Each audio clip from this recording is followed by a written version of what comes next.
নমস্কার বন্ধুরা, তো Xiaomi তরফ থেকে একটা দারুণ স্মার্টফোন চায়নাতে লঞ্চ হয়ে গেছে।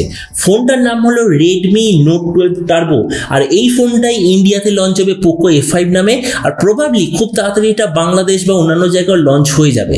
তো এই ভিডিওতে আমি আপনাকে জানাবো যে Redmi Note 12 Turbo বলে যে ফোনটা আসতে চলেছে এটার ফুল স্পেসিফিকেশন, প্রাইস আর যে দামে আসছে সেই দামে এটাকে আমরা নেওয়া উচিত নাকি অন্য কোনো ফোন আমরা চুজ করা উচিত, এই ভিডিওতে আমরা এটা সম্বন্ধে আলোচনা করব।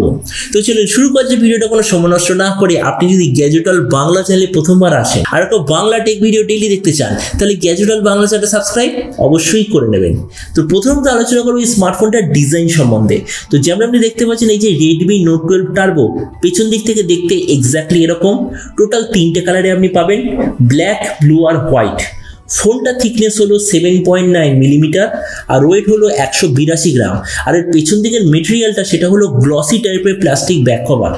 ডিসপ্লে দিক থেকে এতে আপনি পাবেন 6.7 inch full HD plus 120 hertz 12 bit super AMOLED display, তার সঙ্গে 240 হার্জের টাচ স্যাম্পলিং রেট, 1920 হার্জের PWM ডিমিং রেট, 1000 নিটসের brightness, 20:9 aspect ratio, 92% screen to body ratio. এই ডিসপ্লে সার্টিফিকেশনে আছে HDR10+ আর ডলবি ভিশন দুটোর সার্টিফিকেশন। আর তাছাড়া প্রোটেকশনের দিক থেকে এতে আপনি পাবেন গোরিলা গ্লাস 5 এর ডিসপ্লে প্রোটেকশন। তার মানে সোজা কথা বলতে গেলে যে প্রাইস পয়েন্টে আসছে সবচেয়ে বেস্ট কোয়ালিটি ডিসপ্লে এতে আপনি পেয়ে যাবেন। প্রসেসরের দিক থেকে আছে স্ন্যাপড্রাগন 7+ জেনারেশন 2 প্রসেসর আর তার সঙ্গে এই সিপিইউটাকে আরো ঠান্ডা রাখার জন্য আপনি পাবেন 3725 মিলিমিটার স্কোয়ারের একটা ভেপার কুলিং চেম্বার। তার মানে এই দিক থেকেও মানে প্রসেসরের ডিপার্টমেন্টে স্মার্টফোনটা সবচেয়ে বেস্ট হতে চলেছে। ক্যামেরার দিক থেকে এতে আপনি পাবেন 64, 8 আর 2 এর রিয়ার ক্যামেরা, 16 মেগাপিক্সেলের সেলফি। এই যে 64 মেগাপিক্সেল সেন্সর এটা হলো অমনিভিশনের তরফ থেকে আর এর সঙ্গে আপনি OIS অবশ্যই পাবেন। এই যে স্মার্টফোনটা আপনি বিভিন্ন ধরনের র্যাম আর স্টোরেজ ভেরিয়েন্টে দেখতে পাবেন, যেমন হলো 8GB 256GB, 12GB 256GB, 12GB 512GB আর 16GB আর 1TB, এই 4টে ভেরিয়েন্ট আপনি দেখতে পাবেন। র্যামের কোয়ালিটিটা হলো LPDDR5, মেমোরি কোয়ালিটিটা হলো UFS 3.1 আর তার সঙ্গে আপনি কোনো ধরনের SD কার্ডের স্লট দেখতে পাবেন না। ব্যাটারি দিক থেকে আছে 5000 mAh ব্যাটারি, 67 ওয়াটের চার্জার আর কানেক্টিভিটি হলো USB Type-C।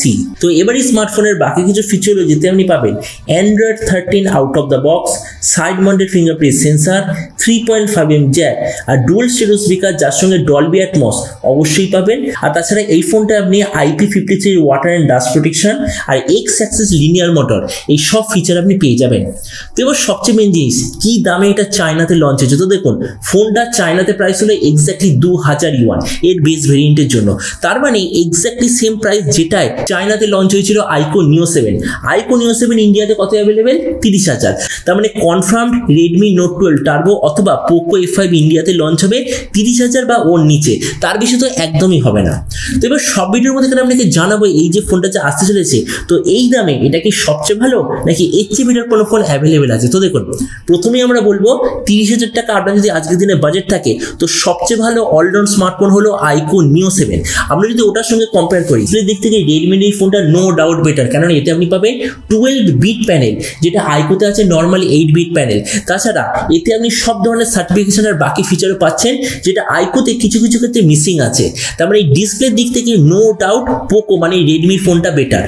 প্রসেসরের দিক থেকে এতে আপনি পাবেন স্ন্যাপড্রাগন 7+ জেনারেশন 2 যেটার AnTuTu স্কোর হলো 10 লাখেরও বেশি। আর সেই জায়গায় আইকোতে আপনি পাবেন Dimensity 8200 প্রসেসর যার AnTuTu স্কোর 8.5 লাখের আশেপাশে। তাহলে প্রসেসরের দিক থেকেও নো ডাউট বেটার।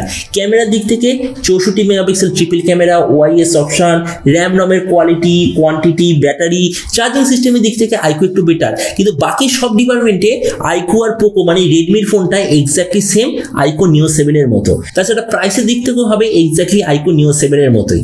তারপরে দেখুন ভিডিও লাস্টে আমি এটাই বলবো, এই যে Redmi Note 12 Turbo অথবা যেটা রিব্র্যান্ডেড ভার্সন হবে Poco A5 এটা যে 30,000 এর মধ্যে আসতে চলেছে ডেফিনেটলি প্রাইস পয়েন্টের সবচেয়ে বেস্ট অলরাউন্ড স্মার্টফোন হবে।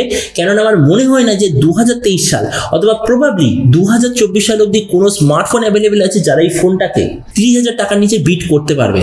তো এবার আপনি যে কোন সঙ্গে অবশ্যই জানাবেন এই যে নতুন ফোনটা যে আসতে চলেছে পোকো মানে রেডমির তরফ থেকে, তো এই দামে আপনি কি এটা নিতে চান নাকি অন্য কোনো ডিভাইসের জন্য আপনি ওয়েট করছেন? এটার সঙ্গে নিচে কথা বলতে আমাকে একদমই ভুলবেন না। তো চলুন দেখা হবে আগামীকালের একটা টেক ভিডিওতে। Till then stay tuned and always remember, think positive, be positive.